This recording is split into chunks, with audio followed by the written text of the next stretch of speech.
반갑습니다. 지난번에 오고 또 오신 분은 없죠? 두 번 들어도 좋을 만한 강의라 생각합니다. 사실은 4월 8일 날 인재개발원에서 8시간 강의 요청이 왔어요. 그래서 거기는 유료거든요. 여기는 무료여서. 근데 가고 싶었는데 그 주간이 우리 여의도 봄꽃축제라 하루 종일 비우는 것은 좀 아닌 것 같아서 고사를 했습니다. 그래서 제 용돈이 많이 날아갔습니다. 그래서 그런 강의에 다닌다는 것을 아시고 들어주셨으면 좋겠어요. 사실 뭐 답이 없어요. 보고서나 기획서에 대해서는 답이 없는데 어찌하다 보니까 인재개발원의 강의가 개설되고 어찌하다 보니까 제가 가게 되고 거기서 나름 평가가 좋으니까 또 오라고 하고 또 소문을 듣고 어느 기관에서 오라고 하면 가서 해보고 하니까 좀 노하우가 쌓인 것 같아요. 그래서 제가 하게 됐습니다. 그래서 제가 이제 과장된 이후에는 좀 자유스러워서 그 소속 기관에 대해서는 꾸준히 해왔거든요. 그래서 제가 영등포 구청에 소속이 되어 있기 때문에 구청 직원들에게는 무료로 하는 게 나름 더 의미가 있다 생각하고 하겠습니다. 원래 이것은 3시간에서 4시간 정도 강의 분량입니다. 근데 2시간 만에 해야 되기 때문에 좀 빠르게 지나가고 필요한 것은 좀 강조해서 하고 좀 넘어가도 될 부분은 넘어가겠습니다. 저는 동작구청하고 서울시청 그리고 영등포구청 3군데밖에 안 다녔습니다. 그래서 94년 4월에 동작구청 산업과에 있었고요. 95년 4월에 기획예산과로 가서 거기서 한 3년 반 기획계 주임을 했었습니다. 그리고 의회에서 한 3년 있었고 다시 기획예산과 또 갔어요. 금평이 의회 사무국에서 이상하게 좀 꼬여가지고 거기서 승진을 하고 또 거기 경영사업팀장을 하면서 거기서도 한 3년 3개월 있었네요. 그리고 의회에서 있다 제가 풍운의 꿈을 안고 서울시 간 것은 아니고요. 어찌어찌 하다 보니까 서울시를 가게 됐습니다. 하여튼 그 이야기까지 하려고 하면 3시간 이상이 필요하기 때문에 그건 생략하겠습니다. 그래서 2006년 10월에 우연찮게 또 기획담당관실로 가게 됐어요. 서울시청. 원래는 법무과를 가려고 했는데 그 당시 이제 서울시청 기획담당관이 비선호부서가 됐어요. 거기 힘들다 가면 안 된다 그래서 중요 자원들이 잘 안 왔나 봐요. 그래서 제가 우연찮게 구청의 기획예산과 근무 경력이 많다는 이유인지 뭔지 하여튼 다시 기획담당관으로 가서 거기서 딱 3년을 근무하고 사무관 5급으로 승진을 하게 됐습니다.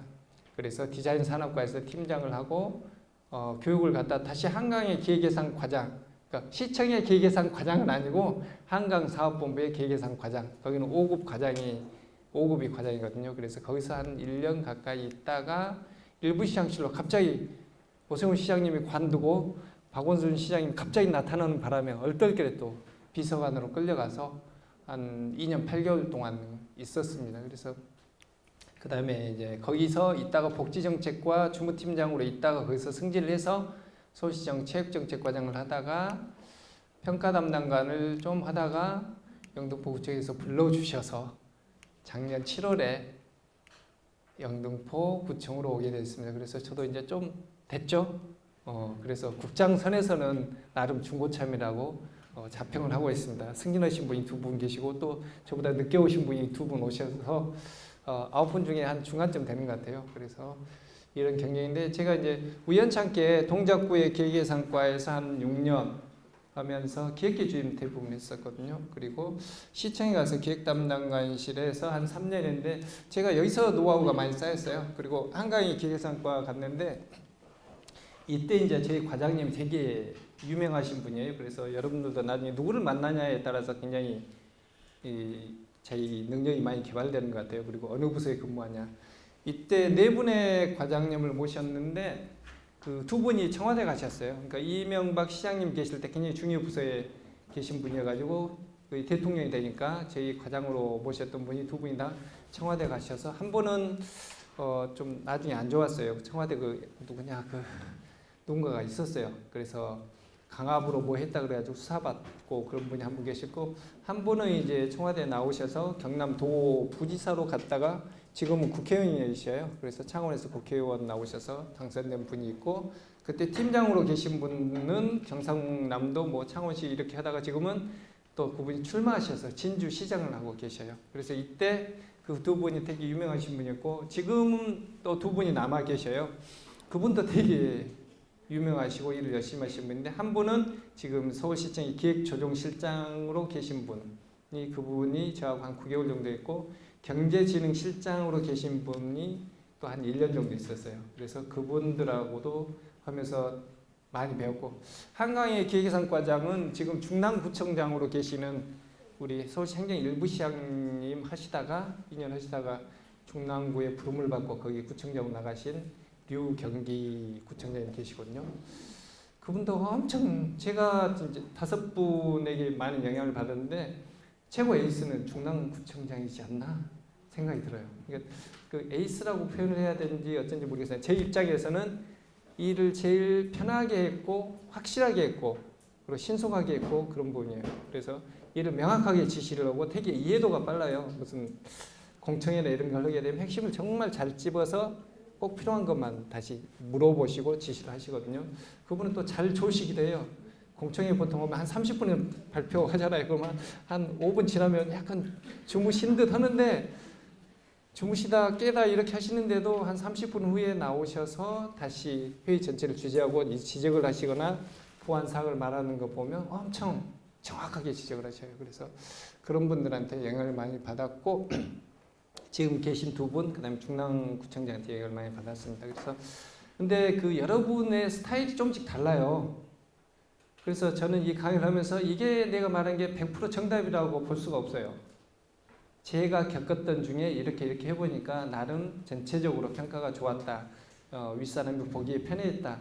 아니면 이런 것 같다. 그리고 제가 기획부서에 오래 있다 보면 각 부서의 자료들을 다 보잖아요.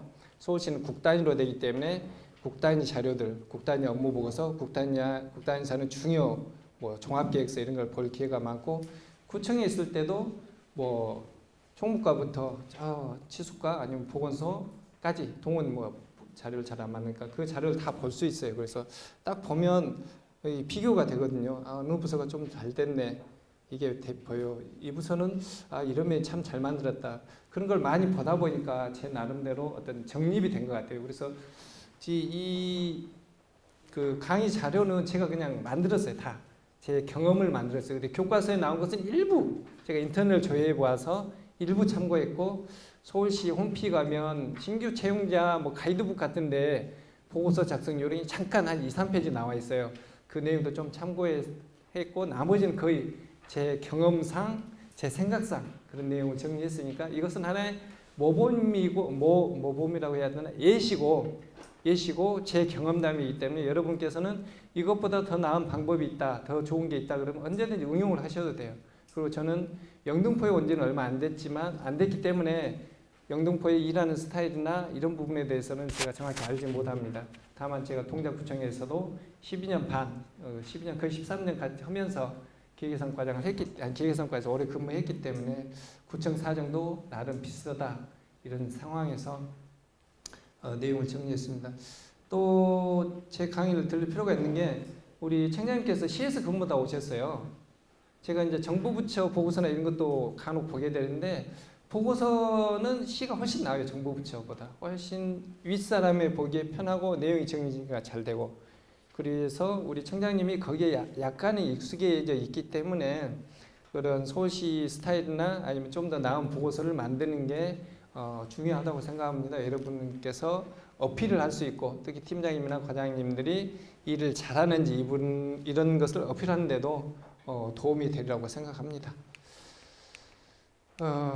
기본적으로 행정은 이 개념이 굉장히 중요하다고 생각해요. 법의 규제를 받으면서 공익을 실현하기 위한 능동적이고 적극적인 국가 작용이라고 행정학 용어 사정에 나와 있어요. 그래서 이 개념을 우리 공무원들이 반드시 익히고 가야 된다고 생각합니다.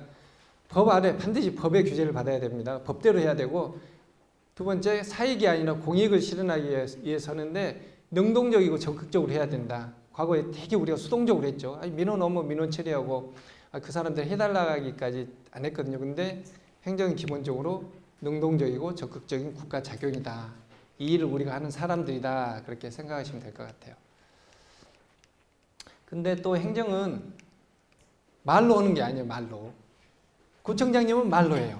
지시자는 말로 하는데 지시를 받는 사람은 반드시 말로 답하는 게 아니라 말로만 하면 안 되죠. 반드시 종이를 만들어 가야 되잖아요. 사실 종이는 이렇게 하겠다는 보고서지 그것이 효력은 없죠. 문서가 기한 우리 행정 포털 세월 시스템을 통해서 결제가 딱 돼야지 효과가 있는 거거든요. 그래서 말로 행정을 하는 게 아니라 민원인 상대는 물론 말로는 할 수 있습니다. 그렇지만 행정은 문서가 있어야 효력이 있다. 이 문서를 만들기 위한 게 지금 기획서, 보고서, 기한문 이런 겁니다.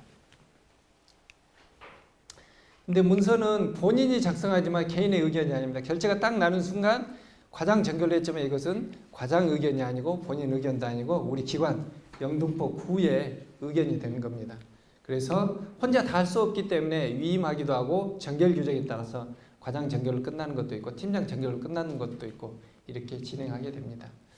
문서는 뭐 윗사람 이거 해봐라고 했을 때 많이 하기도 하죠. 그 다음에 사건이나 사고 이렇게 났을 때 문서를 많이 만들 기회가 있을 거예요. 불났다 그러면 뭐 복지정책과에서 이재민이 났을 경우 이재민 구호대책 이런 걸 만들게 되잖아요. 또 민원 많아. 아유 구청 오니까 민원이 너무 많아요. 맨날 오죠. 그럼 민원을 어떻게 해소할 것인가에 대한 계획도 만들게 됩니다. 그리고 서울시나 뭐 총무과 이런 데서 자체 계획서 내라. 도시안전과에서 뭐 안전정응 계획을 내라. 이렇게 했을 경우 만들게 됩니다. 또 자기가 이건 내가 새롭게 해봐야지 생각해가지고 하는 경우도 있죠. 여기 시계가 어디 있나요? 제가 시간을 보면서 해야 됩니다. 전체가 한 130시트 되니까 제가 감안해서 하겠습니다. 뭐 이것은 문서를 만들 때는 준비를 하고 작성을 하고 검토를 하고 그리고 잘 됐으면 보고를 올려서 결제로 딱 결제가 나면 쉽죠. 근데 문서 작성의 원칙이 있는가 이 부분에 대해서 제가 무엇이든지 규정이 있어야 되거든요. 규정에 근거해서 해야 되고 규정이 없으면 상식선에서 하면 됩니다. 그래서 모든 규정의 바탕은 상식이거든요. 제가 이제 동작구청 기획상과에서 근무하면서 제일 어떤 다른 사람보다 특이했다고 표현은 그렇고 인정을 받았던 이유는 저는 내 상식선에서 이해가 안 가는 것은 규정을 찾아봤어요. 그러면 틀린 것들이 되게 많더라고. 그래서 모든 법의 바탕은 상식이에요. 그러니까 특이한 성격의 상식이 아니라 보통 사람들이 생각하는 이건 이렇게 해야 돼. 이게 맞지. 이렇게 생각하는 게 상식이거든요. 그 상식의 토대에 의해서 이루어져야 됩니다. 근데 그 상식 위에 좀 규정을 이것은 정해야 되겠다 하면 규정이 다 있습니다. 그래서 모든 우리 행정은 규정이 있어야 되기 때문에 문서 작성에도 규정이 있을까? 있습니다. 저희가 신규 채용자 과정에 있을 때는 사무관리 규정이라는 과목이 신규 채용자 최초 교육받을 때 있었어요. 혹시 받은 사람? 정은택 과장님은 받으셨나? 오셨나? 정은택 과장님 명단에 있던데 못 왔어요? 빨리 오라고 하세요. 지금 허위 지금 한 명이 아마 한 20몇 년 되신 분들은 사무관리 규정을 한 2시간 받았을 거예요. 그래서 좌측 여백, 뭐 상여백 띄고 글자는 어떻게 하고 목차 순서는 어떻게 한다는 것을 배웠던 게 기억이 나요. 근데 어느 순간에 이 과정이 없어졌더라고요. 그래서 제가 강의를 하면서 제가 입사 초기에 받았던 교육을 생각하면서 막 규정을 찾았어요. 규정이 뭐가 분명히 있었을 거야. 그런데 규정이 없어졌어. 그래서 막 뒤지다 보니까 이렇게 바뀌었더라고. 행정 업무의 효율적 운영에 관한 규정이 2014년 11월부터 이게 없어지고 이게 생겼어요. 그리고 규정 시행 규칙도 생겼더라고요. 그래서 여기에 가장 기본적인 원칙이 정해져 있습니다. 이런 거예요. 한글로 작성해라. 영어로 작성하면 규정이 위반입니다. 내용은 간결하고 명확하게 해라. 여러분 간결하고 명확하게 안 하고 지지부진하게 아주 헷갈리게 쓰면 규정 위반이에요. 여러분 처분 받아야 돼. 처벌. 근데 그런 보고서가 많아. 이렇게 보다 보면 이게 무슨 내용이지? 이거 뭘 하고자 하는 거야? 이런 게 좀 있을 수 있어요. 그것은 규정 위반이다. 그리고 기본 영지는 A4다. 문서는 이런 종류가 있습니다.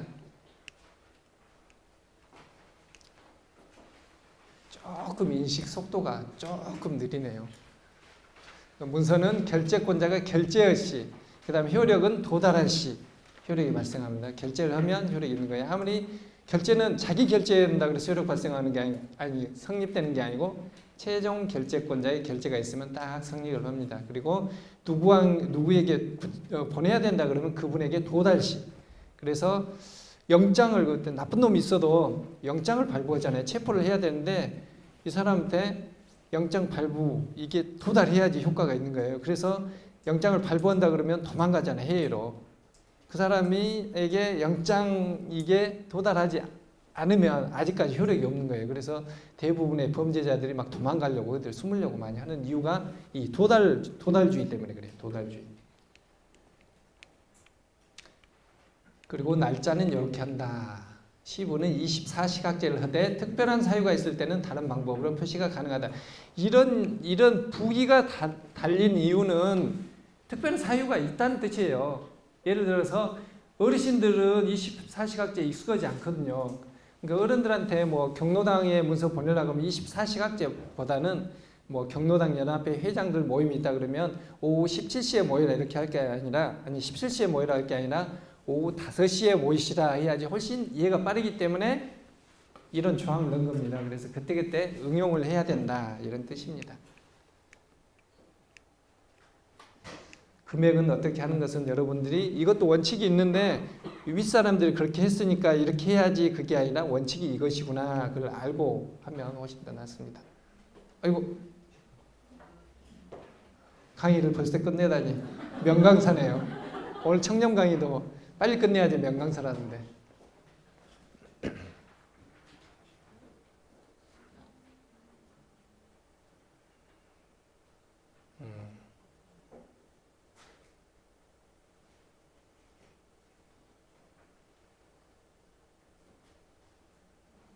큰일 났네요. 다시 강의를 해야 될 것 같습니다. 출석을 불러볼까요? 출석부가 여기 있어요. 무작위로. 오늘이 3월 21일인가? 21번 재무과 주방정 주사보 황월추님 어디 계신가요? 오셨어요? 예, 잘 오셨습니다. 또 동의에서 몇 분이 안 오셨는데 양평 이동에서 임경애 님이 오셨네. 예, 계장님과 팀장님이신지 팀장님 오셨네요. 물레동, 신길사동 이렇게 오셨네. 장학재단에서도 오셨어요. 예. 이게 되나? 나온가요? 오, 나오네. 예, 나오네. 제가 이쪽에서 해야 될 것 같아요. 이쪽에서. 이쪽에 이게 잘 먹히는 것 같아요. 쪽번호 표시도 해야 된다. 이런 규정이 있습니다. 그리고 결제는 해당 행정기관의 장에게 해야 되고 필요시 보조기관이나 보좌기관의 검토가 필요하다 이렇게 되어 있습니다. 그리고 위임하고 부재도 어떻게 해야 된다는 게 이런 규정이 나와 있어요. 발신명의는 해야 되고 발신은 반드시 정보통신만 이용이 원칙이다. 그리고 특별한 사정이 있으면 우편이나 팩스도 가능하다. 근데 중요문서는 등기로 해라. 이런 규정까지 다 있습니다. 그리고 행정기관이 아닌 자에게 보낼 때는 우리 행정기관이 공무원에게 부여한 전자우편을 이용해서 하라. 뭐 3회일을 쓰면 안 된다 이런 뜻이에요. 다음 메일로 보내면 안 된다. 그건 효력이 없다 이런 뜻이니까 지금 뭐 다 막아놨으니까 우리 전자메일을 많이 쓰죠. 그리고 항목은 이렇게 해라. 그래서 일반 원칙은 이렇게 돼 있어요. 일가 뭐 이런 식으로 했는데 처음에는 점, 그 다음엔 한가로, 그 다음엔 양가로 하라고 그랬는데 이렇게 요새는 많이 안 쓰고 다만 필요한 경우 네모나 동그라미, 대시 등 특수기호 사용이 가능하다는데 우리는 요것을 최근에 많이 사용하죠. 기한문에 있을 때만 이걸 사용하고 일반 뭐 방침서, 큰 방침서는 다 이걸 사용하는데 이대로 쓰셔도 됩니다. 이것도 규정이 있는 내용이니까 그렇게 쓰셔도 됩니다. 그리고 서식이 있어요. 장기간 사용할 경우는 서식이 있는데 이 서식이가 문제가 많아. 우리 지금 지난번에 강의하고 개정 좀 보완이 됐나 했더니 보완이 안 됐더라고. 등록할 때는 미등록 오면 징계받는 이유가 있어요. 미등록할 때는 징계를 받게 되고 이렇게 해야 되지. 징계받을 사유는 이렇습니다. 결제받은 문서를 등록하지 않을 경우 징계를 받는다. 그 다음에 결제권자를 위임 정결 규칙이 아니라 하향하거나 상향 기한한 경우도 결제를 받습니다. 가끔 우리 상향 기한하는데 이것도 징계를 받네요. 법대로 하세요. 네. 그리고 관인을 부당하게 사용한 사람, 그 다음에 업무 협조에 지연에 책임 있는 사람. 업무 협조 이거 사인도 많이 받는데 너무 버팅기지 마시고 빨리 하라는 뜻입니다. 그리고 공무가 아닌 목적으로 전사, 문서, 시스템을 이용한 사람. 과거 서울시에 이게 있었어요. 하도 약간의 또라이 기질이 있는 분이 있었어요. 6급 한 20년 차 될 거예요. 얼마나 사무관 승진을 하고 싶겠어요. 남들은 안 해주죠. 인가를 인정을 안 해주냐. 그러니까 본인 정결로 시장에게 문서를 보냈어요. 나 승진시켜줘. 이런 사람을 승진시켜달라. 이런 문서를 보냈는데 그것은 어떻게 보면 그 결재권자를 하향해가지고 그 정도 활력을 보면 적어도 국장의 결재를 받아야죠. 이런 사람은 참으로 훌륭하니까 승진할 때 좀 감안해 주시라. 이 정도 문서는 보낼 수도 있겠죠. 근데 본인이 자기 승진시키라고 보내는 것은 얼토당토 않는 이야기죠. 근데 징계 안 받고 정년 퇴직하셨습니다. 근데 서식 대장이 있어요. 우리 세월에도 서식 대장이 있는데 제가 들여다보니까 문제가 많아. 중구난방이고 무원칙이야. 가장 기본이 되는 게 편집용지예요. 편집용지. 우리 한글에서 F7 누르면 편집용지가 나오잖아요. 근데 이 편집용지가 중구난방. 서울시에서는 지금 기획과에서 준 편집용지가 이겁니다. 좌측 18, 우측 18, 위쪽 12.7, 아래쪽 12.7, 머릿말 12.7, 꼬릿말 12.7. 제보는 없고. 이게 이제 보고서는 이런 식으로 가급적 내주십시오. 왜냐하면 기획 담당관실에서는 문서를 이렇게 합철하는 경우가 되게 많잖아요. 그래서 문서 편집 양식이 다르면 줄이 바뀌거나 뭐 이런 문제점이 있으니까 이런 식으로 줘요. 우리도 마찬가지일 거야. 근데 중구난방이에요. 중구난방. 기한서식 1, 3, 4, 5, 6, 7은 위쪽이 30이야. 기한문 2하고 8은 위쪽이 20이에요. 나머지는 똑같아. 왜 기한문 1부터 8까지 있는데 2하고 8은 이렇게 구분했는지 모르겠어요. 이거 담당이 누구예요? 고치라고 하세요. 홍보전산관가? 하여튼 고쳐야 돼요. 예, 이번 교육 끝나면 반드시 고치도록 합시다. 그 다음에 기성감독 조서는 또 좌우가 또 틀려요. 몰품검수 조서도 보면 어떤 건 20, 어떤 건 30, 어떤 건 좌우가 15, 15, 어떤 건 좌우가 20, 20, 어떤 데는 아래가 20, 어떤 건 아래가 15. 뭐 보고서 양식도 그래요. 보도자료는 뭐 30, 0, 어떤 거는 20, 15, 요건 좌우가 15, 15. 이것은 꼬릿말이 있어. 여기는 꼬릿말이 없어. 보도자료는. 예산 배정 요구서는 횡서식인데 위쪽은 15고 아래는 5밖에 안 줬어요. 출장 복명서는 15, 15. 여기 또 15, 15이고. 그래서 각종 서식이 특별한 경우가 아니면 통일되는 게 좋은데 이렇게 중구난방이에요. 그래서 이것은 홍보전산과에서 빨리 고쳐서 직원들의 편의를 도모했으면 좋겠다는 생각이 듭니다. 그리고 문서를 잘 만들려면 우리 한글 글꼴을 좀 이해를 해야 돼요. 결국 한글로 만들어야 되잖아요. 한글 글꼴은 이렇게 엄청 많습니다. 예전에 제 컴퓨터에는 막 수천 개, 한 2,000개 정도 글꼴이 있었는데 그 중에 한 10개만 쓰면 돼요. 나머지 쓸 일이 별로 없어. 많아야 20개 정도 많이 쓰는 거. 뭐 이런 거 산돌, 개벽 같은 거 우리가 쓸 일이 있겠어요? 업체에서는 쓰더라고, 업체에서. 그래서 많은데 구분할 줄 알아야 돼, 구분을. 글꼴이 체계가 있더라고. 제가 딱 보니까 크게 보면 고딕 명조예요. 어떻게 보면 딱 구분한다고 하면 고딕 명조. 근데 요새는 글꼴을 지 멋대로 많이 만들기 때문에 제가 그냥 특이하게 예술체 계열이라는 명칭을 썼어요. 근데 이건 제가 그냥 만든 용어고 간판이나 뭐 시집 이런 데는 좀 써요. 자기 그러니까 의미를 담게. 그래서 기본 글꼴은 고딕하고 명조는 나는데 고딕은 좀 두꺼워 가지고 잘 보인다. 그리고 각이 졌다. 명조는 좀 둥글둥글해서 눈이 필요하지 않다. 보기 편하다. 이 두 가지 개념을 가지고 계시면 될 것 같아요. 그래서 이제 간판 같은 데는 좀 그 의미를 담아서 이렇게 글씨를 만들어요. 그래서 질갱이 같은 경우는 딱 보면 고풍스럽게 고급스럽게 생겼잖아요. 그래서 아마도 한정집일 거예요. 면사무소는 뭐 면 파는데 그래서 면자를 이렇게 딱 그 국수 면 같이 이렇게 했고 이렇게 했어요. 그리고 빈대떡 가게에서는 떡같이 만들었잖아요. 이렇게 썼어요. 그리고 예쁜 글씨, 뭐 우두 다이 이것은 예쁘게 만들려고 굳이 노력했잖아요. 그래서 간판업자들도 자기들 홍보하려고 이런 그 업종에 맞는 글씨를 쓰잖아요. 우리들은 윗사람이 보기 편하게 아니면 민원인이나 받는 사람이 편하게 골라서 써야지. 내 눈이 내가 이게 이쁘다고 해서 쓸 게 아니고 받는 사람 입장에서 어느 글꼴을 써야지 가장 잘 보이고 이해가 좋은가. 보고서라는 것은 상급자를 이해시키는 거예요. 예를 들어서 노점상 정비계획이라는 것은 이 사람한테 보고하잖아요. 이 보고서를 통해서 우리가 이렇게 해서 노점상을 정비하겠습니다. 그것을 가장 이해하기 쉽게 설명하는 자료예요. 그래서 받아보는 사람 입장에서 그분이 가장 잘 이해하게 체계를 잡고 글꼴을 고르고 크기를 선정하고 이렇게 해야 되는 거예요. 그러니까 똑같은 거예요, 이게. 이 사람들, 간판을 한 사람들이 이걸 보고 이미지를 느껴서 빈대떡 같은 느낌을 들어서 저 간판을 보는 순간 아, 떡 먹고 싶어. 이런 생각이 들어가지고 와야 되잖아요. 우리 공무원들은 이 글꼴 썼을 때 아, 이해가 잘 돼. 아, 이렇게 하려고 하는구나. 아, 너 잘했어. 이런 칭찬을 받으려고 하는 거잖아요. 개념은 똑같은 거예요. 그래서 우리도 글꼴을 잘 선별해서 써야 된다는 것입니다. 글꼴을 구분했는데 이런 게 있어요. 여러분들은 저도 영등포구 자료를 만들면서 이걸 처음으로 썼어요.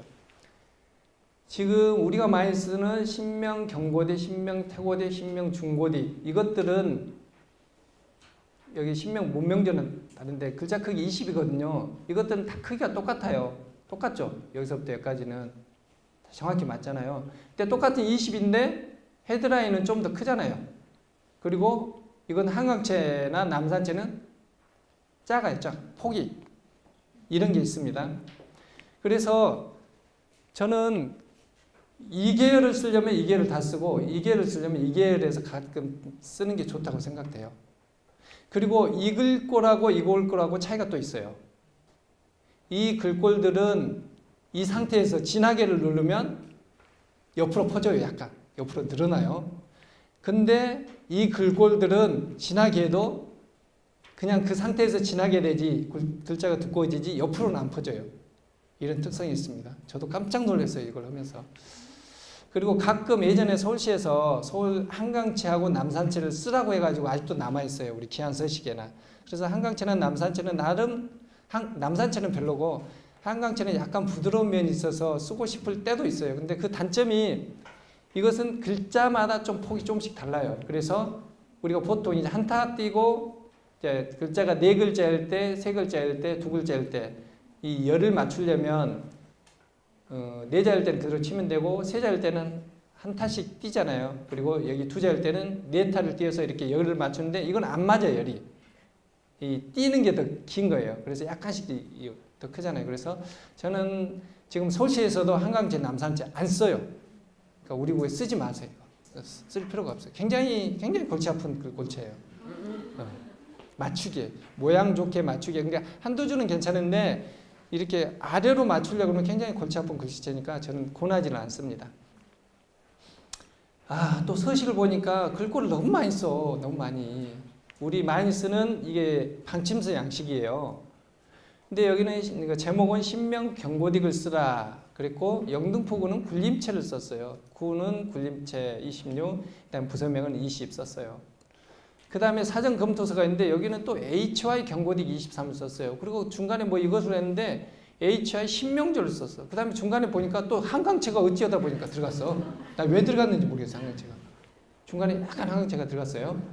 그 다음에 제목은 또 맑은 고딕을 썼어요. 그리고 내용은 신명조, HY 신명조 11을 썼고 또 본문은 굴림체 11을 썼어요. 그래서 이렇게 너무 많이 쓸 필요가 없거든요. 그리고 제 생각은 이 내용이잖아요. 세부 내용 중에서 제일 많은 게 어떻게 보면 본문하고 체가 비슷해야 된다고 생각하거든요. 그래서 본문을 굴림으로 했으면 여기도 굴림으로 하고 여기를 신명조로 같으면 본문도 신명조로 해야 되고 다른 데도 좀 더 글꼴을 한 3개 이내로 단순화시키는 게 좋다고 생각합니다. 계획서를 잘 만들려면 일단 원론적으로 감이 좋아야 됩니다. 감. 느낌이 좋아야 돼요. 느낌. 머릿속에 이런 그림이 그려져야 돼요. 아, 오늘 교육계획을 수립하세요. 직원들 자체 강사를 이용해서 직원들 뭐 기획서 작성, 뭐 강의 계획서를 세워 보세요. 그러면 과장님 누구에게 지시했다 그러면 어떻게 해야 되지? 누구를 강사로 쓸까? 언제 할까? 어떻게 할까? 직원들 어떻게 선별하지? 언제 하지? 강사비를 줄까 말까? 이런 내용들이 막 있잖아요. 그런 게 머릿속에 떠올라야 돼. 그러면서 이렇게 체계를 잡아서 내용을 전개하면 되겠다. 결론은 이렇게 하면 되겠다. 결론이란 것은 목적, 최종적으로 우리가 달성하고자 하는 이런 거잖아요. 그 다음에 이것은 언제까지 하세요? 일주일이면 과장님 제가 일주일 내로 완벽하게 만들어서 보고를 드리겠습니다. 이런 게 대충 떠올라야 돼요. 그럼 그거 언제까지 할 거야? 그러면 해봐야 되겠는데요. 이렇게 하면 절대 안 되고 딱 지시를 받으면 이것은 분량이 어느 정도 되니까 어느 정도 하면 되겠다. 이런 느낌이 머릿속에 떠오른 사람은 보고서를 잘 만들 사람입니다. 그리고 두 번째, 이게 가용자원이라고 썼는데 아직 초보인데 내가 입사 2년차밖에 안 되고 이 일을 한 번도 안 해봤는데 갑자기 동사무소에 근무하다가 민원 띄다가 총무가 했던 이걸 시키네. 그러면 감이 안 잡히잖아요. 그러면 누가 이게 물어봐야 돼요. 전임자 누구지? 전임자 이 일 해봤나? 전임자도 안 해봤네. 이게 처음 하는 일이야. 민선 7기 들어서. 그러면 어디 가면 자료가 있겠다. 인재원에 물어볼까? 서울시는 하고 있나? 아니면 옆에 동작구는 하고 있나? 동작구 한다 그래. 그러면 동작구 직원 총무과에 전해가지고 거기 자료 좀 보내줘요. 그러면 절대 안 됩니다. 비밀입니다. 이렇게 하지 않습니다. 줘요. 같은 공무원이라고 잘 줍니다. 이렇게 잘 모르겠다 그러면 과거 자료 아니면 유사한 자료를 찾으면 딱 읽어보면 여러분 다 똑똑하시잖아. 읽어보면 이렇게 하는 거구나. 그것을 우리 구청에 맞게 좀만 이렇게 변형하면 되겠다. 느낌이 오잖아요. 보고서를 잘 만들려면 결론을 먼저 써야 돼. 결론 저 밑에 쓰거나 안 보이게 쓰면 안 되고 제목을 잘 써야 돼요. 그리고 요점을 명확하게 작성해야 되고 한 장짜리 요약본은 뭐 양식에 있으니까. 근데 요약본을 만들어 가니까 중요한 내용이 들어간 게 아니고 이상한 내용이 들어간 것도 있어. 전혀 쓰잘데기 없는 내용이. 그러지 마시고 요약본은 가장 그 내용 중에서 중요한 내용을 넣으라는 뜻입니다. 그리고 문제점을 지적하고. 우리 행정은 반드시 문제가 있어요. 1년만 지나도 해보니까 뭔가 문제가 있어. 그래서 제가 주차가 왔나?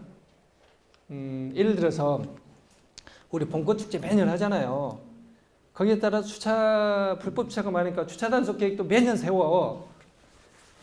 그러면 2019년 봄꽃축제 주차 관리 계획, 주차 질서 확립 계획 이렇게 수립하잖아요. 그러면 작년에 어떻는지부터 나와야 돼요. 지난해 운영 결과 이것부터 나와서 지난해는 이렇게 운영했더니 문제점이 뭐고 잘된 점이 뭐다. 이것부터가 맨 먼저 나오고 그러면 올해는 추진 방향을 어떻게 하고 추진 개요는 어떻게 하고 그리고 세부 추진 계획은 어떻게 하겠다. 이렇게 나와야 돼. 근데 작년에 대한 내용이 하나도 없어. 나도 몰라. 청장님도 작년에 봄꽃축제 안 해봤어. 궁금하겠지 않겠어요? 물어보죠. 작년에 어땠어요? 그럼 전 몰라요. 나는 모르지. 보고를 안 받았으니까. 근데 담당자도 모를 수 있어요. 그러면 전임자한테 물어봐야지. 작년에 해봤는데 뭐가 잘 됐고 뭐가 문제였냐. 그래서 그걸 토대로 올해는 이렇게 한다 했을 때 작년하고 똑같은 게 있고 올해 새롭게 시행한 게 있어요. 그래서 올해 시행한 게 한 10가지 아이템 중에 한 3개 있더라고. 그래서 거기에다 가로 열고 써라 그랬어. 2019년 신규 시행, 신규 사업 이런 식으로. 그래야 청장님 보고 작년보다는 항상 구청장들은 전보다 더 잘하길 원해요. 시민들도 전하고 달라진 게 뭐냐. 구청장 바꿨더니 똑같네. 제일 듣기 싫어하는 소리예요. 아니면 바꿨더니 더 못하네. 제일 듣기 싫어하는 소리거든요. 그래서 전에는 이것이 문제인데 올해는 그걸 보완하기 위해서 이런 걸 새롭게 시행합니다. 이게 반드시 들어가야 되는 거예요.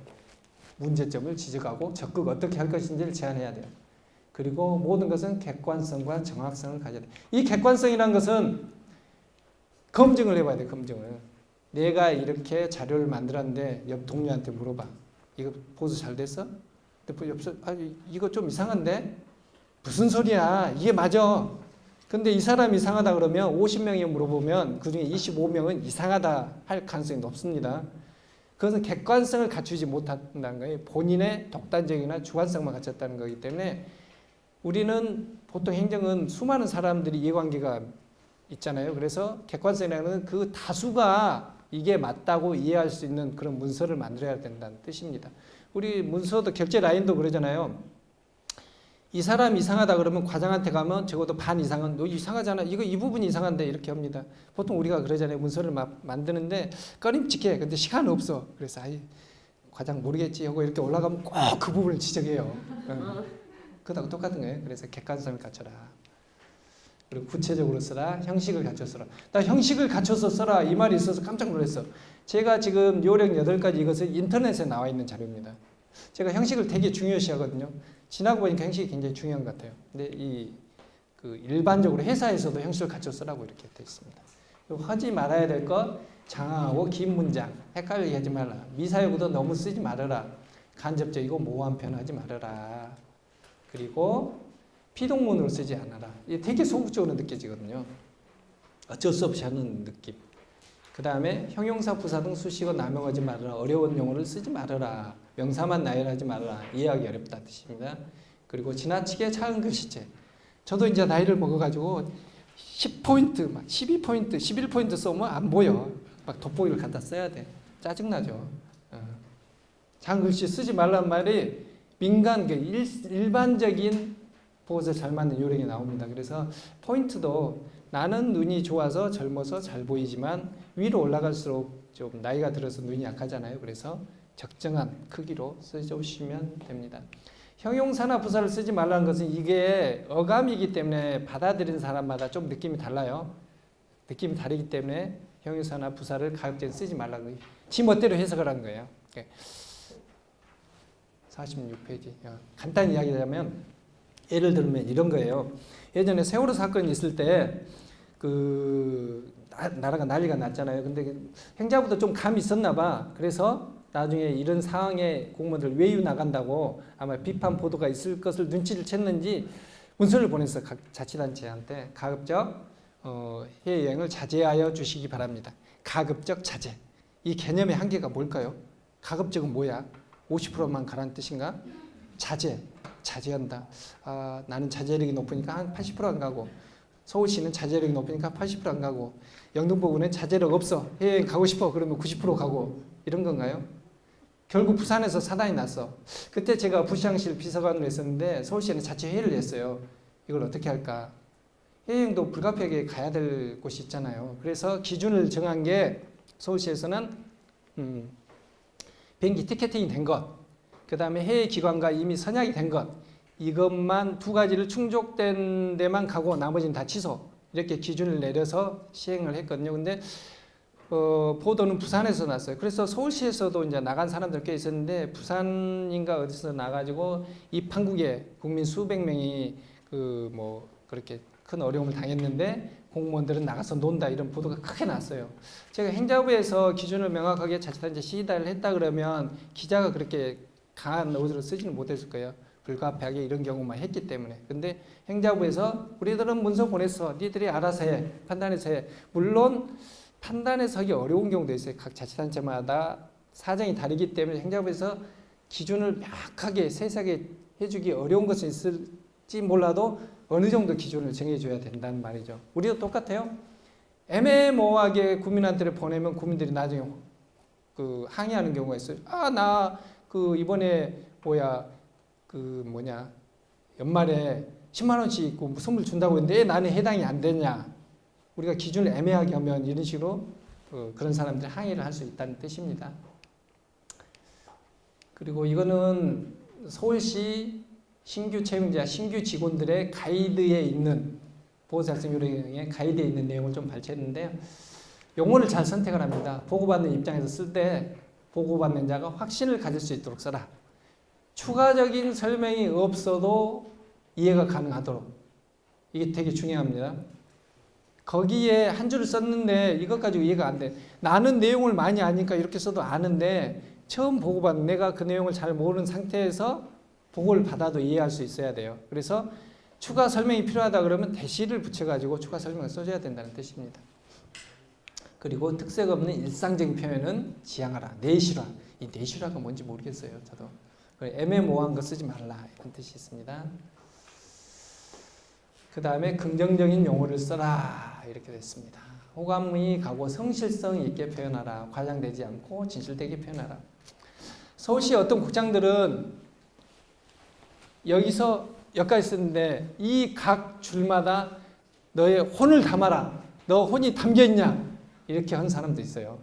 문장 하나를 쓰는데 용어, 어순 정리 여기까지 혼을 담아라는 좀 지나친 면이 있기도 하지만 생각을 해야 된다는 뜻입니다. 깊이 생각해서 용어를 선택하고 어순도 이렇게. 어순이 틀린 경우가 되게 많아요.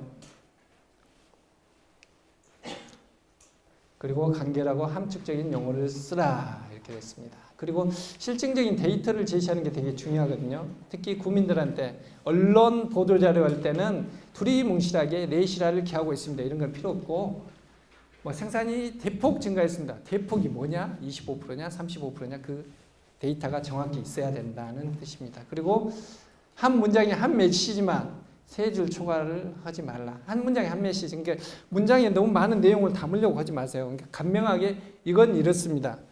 이것은 이렇습니다. 저것은 이렇습니다. 그래서 결론적으로 이렇습니다. 이렇게 정리해야 되지. 이건 이렇고 저건 저렇고 요건 요래서 이렇습니다. 이렇게 느리게 쓰지 말라는 뜻이에요. 차라리 세 줄 쓸 것을 각 줄로 의미를 담아서 이렇게 세 줄로 분리해 쓴 게 세 가지 의미를 이렇게 세 줄로 쓴 것보다 훨씬 이해하기가 편하다는 뜻입니다. 제 말 속도가 빠르죠, 지금. 정신없죠. 답이 없으신가요? 잘 이해가 되신가요? 네.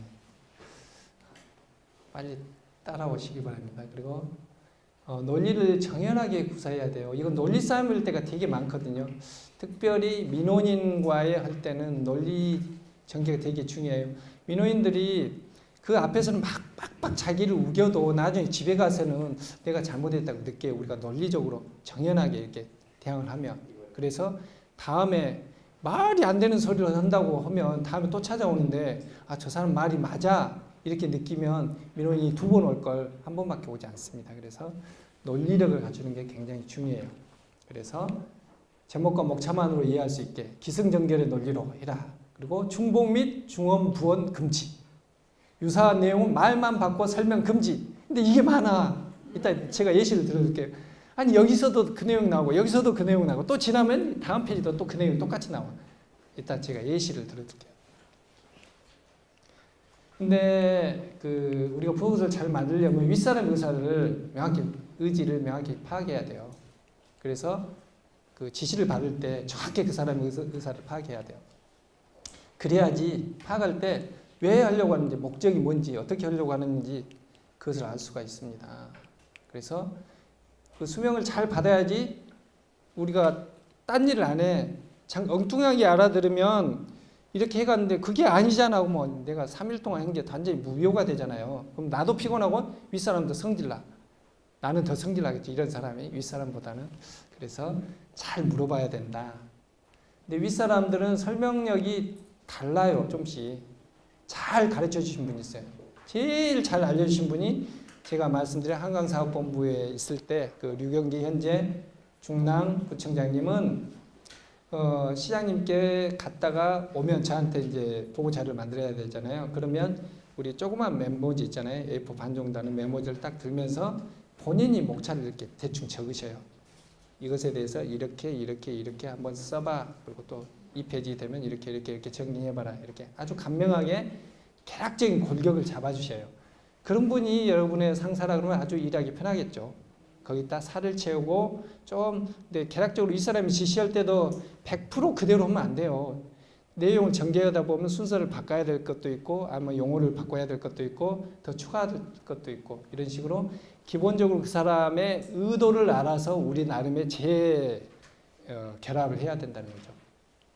근데 대부분의 사람들은 평범해요. 그래서 생각나는 대로 말해. 야 오늘 구청장이 이것 좀 해봐란다.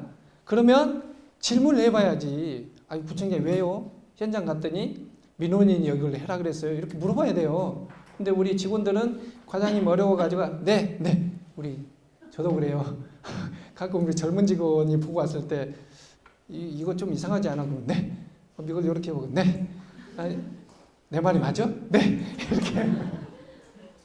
그래서 내 말이 맞아서 맞는 거야, 높아서 맞다고 하는 거야, 이걸 모르겠어. 그러지 마시고 궁금한 사항은 자유롭게 물어서 왜 하시려고 하십니까? 왜 갑자기 이걸 하시죠? 청장님 지시를 하셨나요? 아니면 과장님 혹시 이걸로 해서 이번에 승진도 앞두고 있는데 잘 보여가지고 하려고 하십니까? 그럼 제가 몸을 바쳐서라도 잘 만들어 보겠습니다. 뭐 이렇게 할 수 있잖아요, 농담으로. 그리고 좀 중구난방으로 지시한 분이 있습니다. 그분들에게는 미안하지만 그분들하고 지시 받았을 때 같이 있었던 사람한테 물어봐야 할 경우도 있습니다. 예를 들어서 팀장님이 뭘 하라고 해. 근데 뭔 말인지 모르겠어. 그러면 팀장회의는 개별적으로 하는 게 아니라 과장님과 여러 팀장이 있잖아요. 그러면 살짝이 옆에 팀장님께 가서 아까 과장님이 뭐라고 했어요? 그럼 오히려 더 이해가 더 빠를 때가 있습니다. 그런 경우도 감안하시라 이런 뜻입니다. 물을 때는 언제까지 해야 되냐. 이게 되게 중요해요. 속도 되게 중요해요. 저는 100번 강조하지만 질보다는 속도예요. 속도. 타이밍. 그래서 언제까지 해야 되는지를 꼭 물어보시고 하루 이틀 전에 끝냈어요. 뭐 당일치기로 해야 될 것은 그만하고 한 일주일 걸릴 것은 3일 만에 일단 초안을 만들어내세요. 근데 우리들은 좀 큰 보고서 같은 경우는 지시를 해놓으면 제가 잘하고 있나 되게 궁금하거든요. 그래서 중간에 와서 물어봐도 돼요. 제가 이런 틀로 보고서를 만들고 있는데 이게 과장님께서 지시한 의도가 맞나요? 라고 중간에 이렇게 자문을 구해도 돼요. 그리고 누구에게 쓸 건데 이거 청장님한테 보고할 겁니까? 이것도 꼭 물어봐야 돼요. 수명을 받을 때는 메모를 하세요. 특히 나이 드신 분은 젊지 않겠구나. 이거 다시 묻는 거 주저하지 마세요. 그래서 반복해서 따라하는 것도 중요한데 그리고 중간에 물어봐도 돼요. 중간에 작업을 한다. 일을 하다 보니까 뭐가 궁금해. 이게 맞나? 아까 말했지만 중간에 다시 물어보셔야 돼요. 제 동기하고도 이야기하는 과정에 제일 성질난 게 지시를 할 때는 알아먹은 척 예예 했다가 엉뚱하게 가져오면 그냥 성질난대. 시간이 날아갔잖아요. 과장도 윗사람한테 보고를 해야 되기 때문에 시간이 급하거든. 그리고 과장들이 느끼는 그 납기가 어느 정도 있어요. 내가 청장님한테 지시를 받았는데 적어도 이것은 일주일 안에 보고를 해야 돼. 이것은 3일 내에 보고를 해야 돼. 근데 3일 다 돼서 가져왔는데 전혀 엉뚱하게 가져왔다 그러면 과장 입장에서도 굉장히 당혹스럽죠.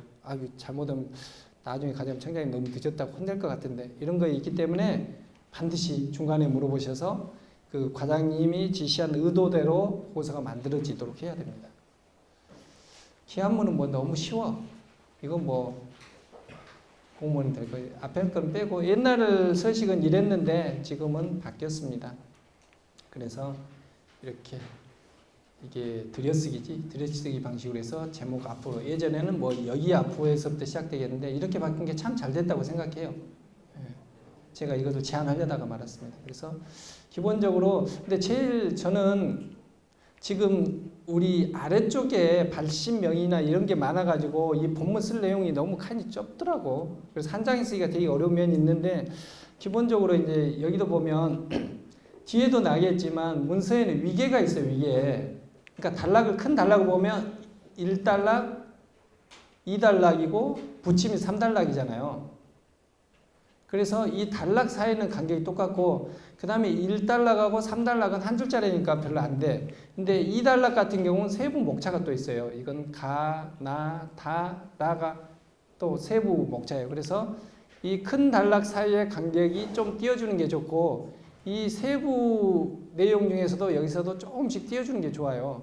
가, 나, 다 앞에, 그 다음에 라 앞에 간격을 똑같이 띄워주는 게 좋습니다. 그래서 단순히 기한문 쓸 때도 막 뚜룩 붙여가지고 이렇게 오는 것은 읽기도 불편하고 좀 그렇습니다. 그래서 한 장짜리 보고서 쓰더라도 이 위계에 따라 조금씩 띄워져서 단락이 구분되는 느낌이 나도록 해야 됩니다. 서울시 인재개발원에서 언젠가 2019년 팀장 리더 과정 문서가 이렇게 왔어요. 이렇게. 나는 이 문서를 보면서 이 공무원이 도대체 누군가 싶어요.